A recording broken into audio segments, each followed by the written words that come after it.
The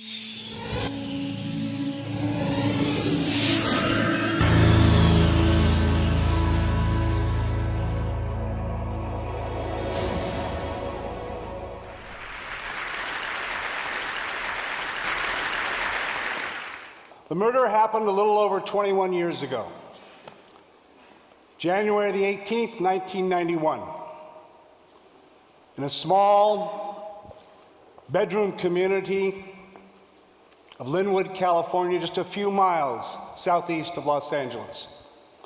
Father came out of his house to tell his teenage son and his 5 friends that it was time for them to stop horsing around on the front lawn and on the sidewalk, to get home, finish their schoolwork, prepare themselves for bed. And as the father was administering these instructions, a car drove by slowly.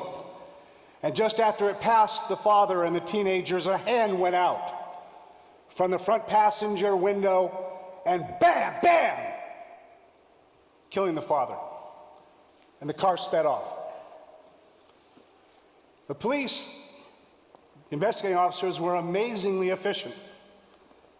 They considered all the usual culprits, and in less than 24 hours, they had selected their suspect, Francisco Carrillo, a 17-year-old kid who lived about 2 or 3 blocks away from where the shooting occurred. They found photos of him. They prepared a photo array, and the day after the shooting, they showed it to one of the teenagers, and he said, "That's the picture. That's the shooter I saw that killed the father." That was all a preliminary hearing judge had to listen to bind Mr. Carrillo over to stand trial for first-degree murder. In the investigation that followed before the actual trial, each of the other 5 teenagers was shown photographs, the same photo array. The picture that we best can determine was probably the one that they were shown. The photo array is in your bottom left-hand corner of these mug shots. The reason we're not sure absolutely is because of the nature of evidence preservation in our judicial system, but that's another whole TEDx talk for later.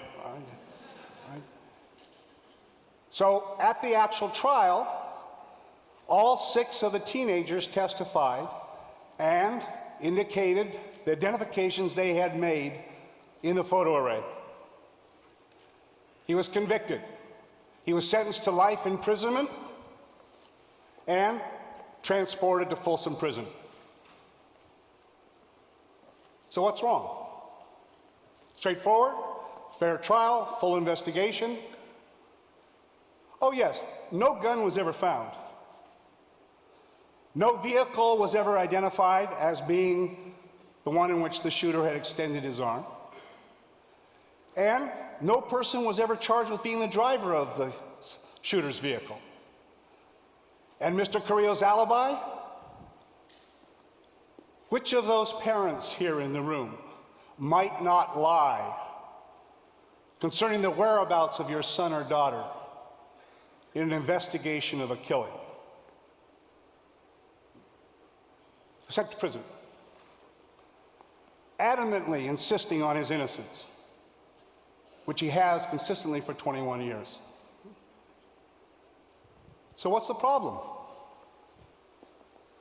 The problems actually for this kind of case come many-fold from decades of scientific research involving human memory.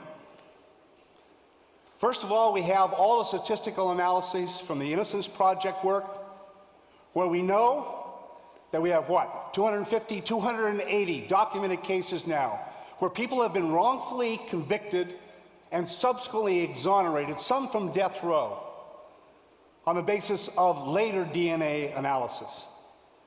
And you know that over 3/4 of all of those cases of exoneration involved only eyewitness identification testimony during the trial that convicted them. We know that eyewitness identifications are fallible. The other comes from an interesting aspect of human memory that's related to various brain functions, but I can sum up for the sake of brevity here in a simple line, right? The brain abhors a vacuum.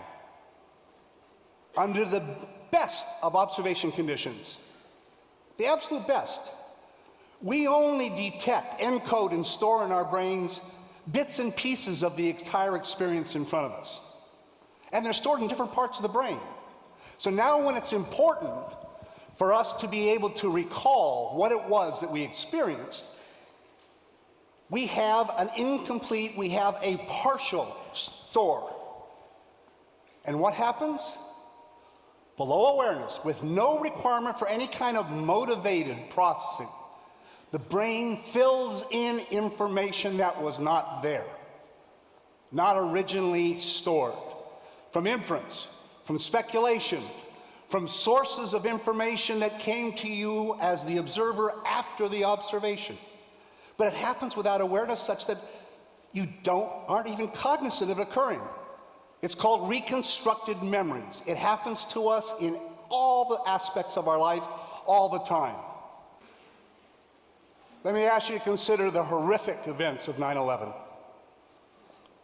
Think about when you first got the information about this catastrophe, how you felt, and more importantly, when was the first time you saw the second trade tower implode and collapse after the first trade tower had gone down?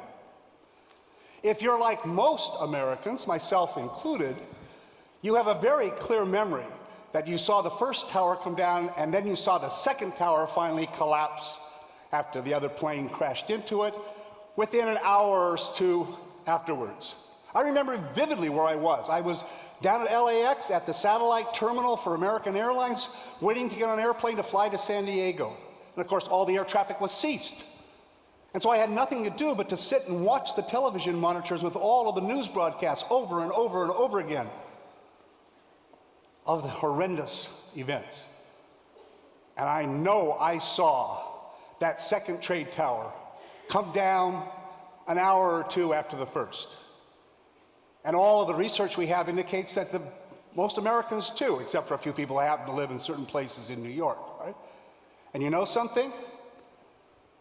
That's a totally false memory. It could not be something you experienced. There was absolutely no media footage of the second trade tower collapsing until over 24 hours after the event. But in fact, you know intellectually, cognitively, that they did occur fairly close in time. You did know about and see the first one, you did see the second one, but you didn't see it until over a day later at the earliest. But the brain, without you being aware, has pulled them together and you believe you saw them very close in time.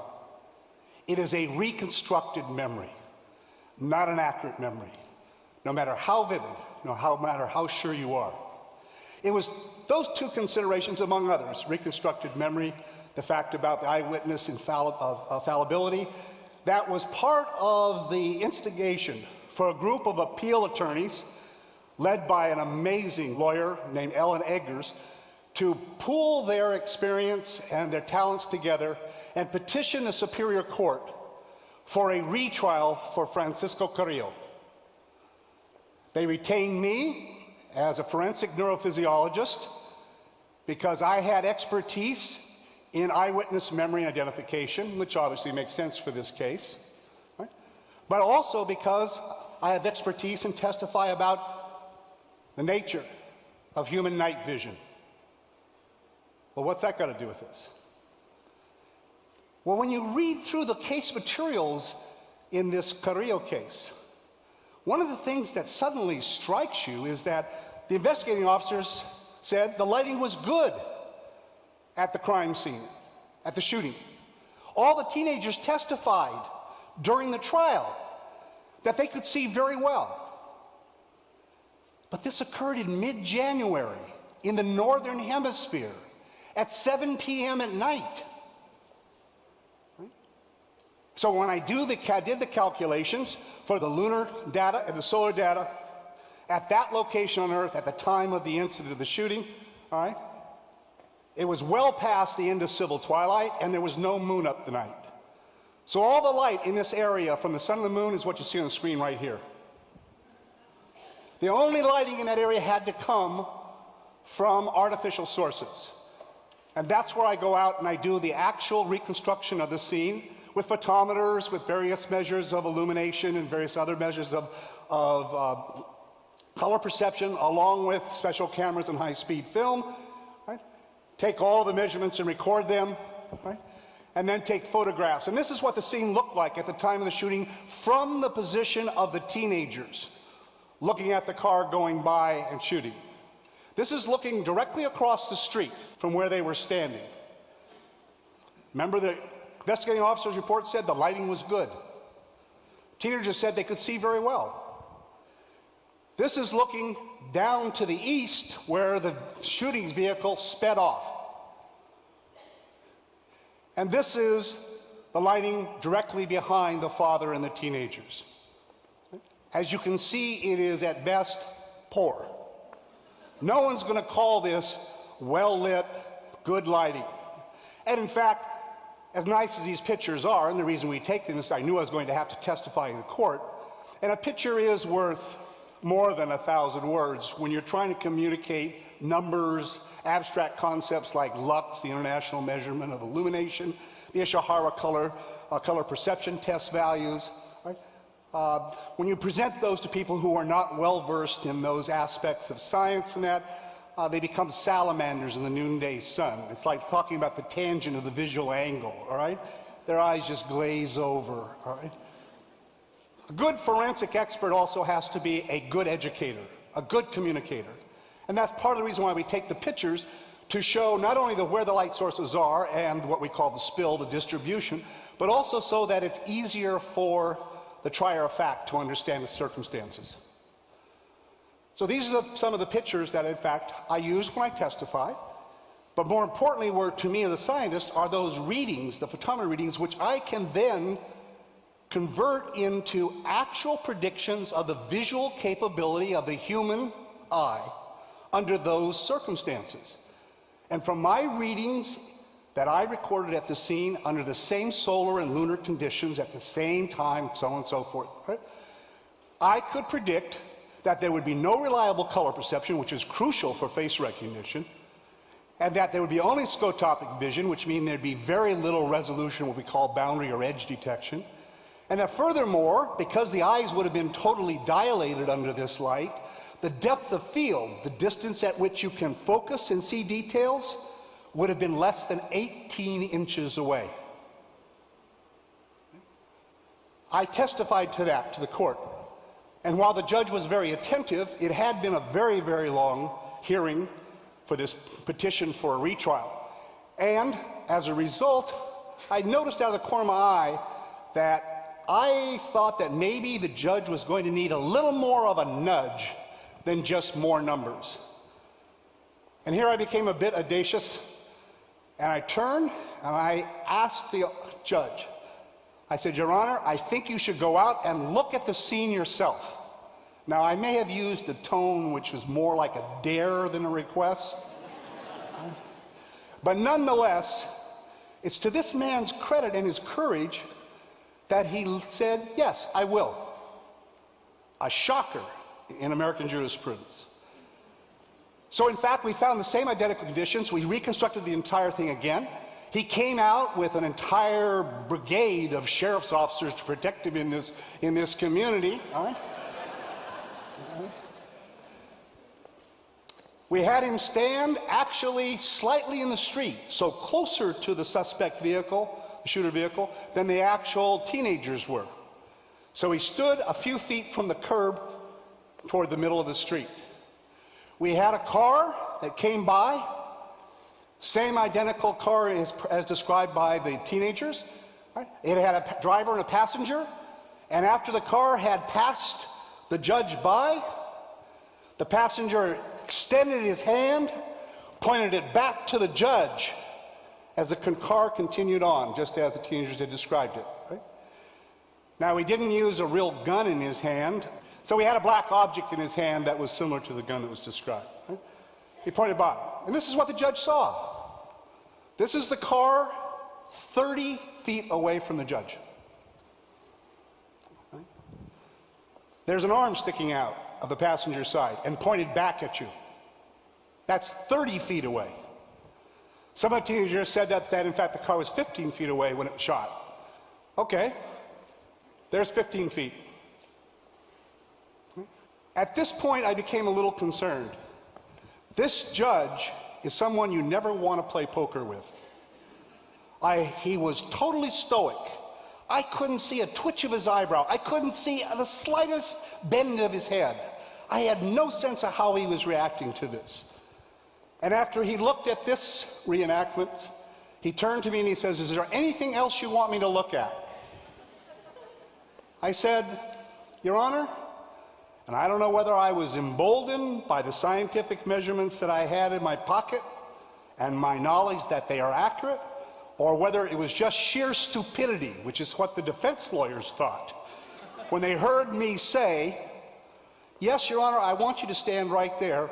I want the car to go around the block again. And I want it to come, and I want it to stop right in front of you, 3 to 4 feet away, and I want the passenger to extend his hand with a black object, point right at you, and you can look at it as long as you want." And that's what he saw. You'll notice, which was also in my test report, all the dominant lighting is coming from the north side, which means that the shooter's face would have been photo-occluded, would have been backlit. Furthermore, the roof of the car is causing what we call a shadow cloud inside the car, which is making it darker. Right? And this is 3 to 4 feet away. Why did I take the risk? I knew the depth of field was 18 inches or less. 3 to 4 feet, it might as well have been a football field away. This is what he saw. Went back. There was a few more days of evidence that was heard. At the end of it, he made the judgment that he was going to grant the petition for a retrial. And furthermore, he released Mr. Carrillo so that he could aid in the preparation of his own defense if the prosecution decided to retry him, which they decided not to. He is now a freed man.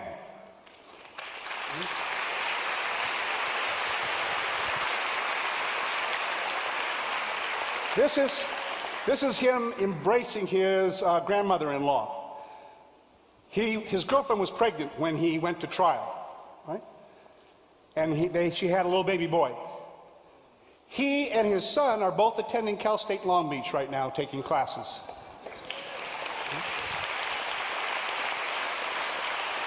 And what does this example, what's important to keep in mind for ourselves? First of all, there's a long history of antipathy between science and the law in American jurisprudence.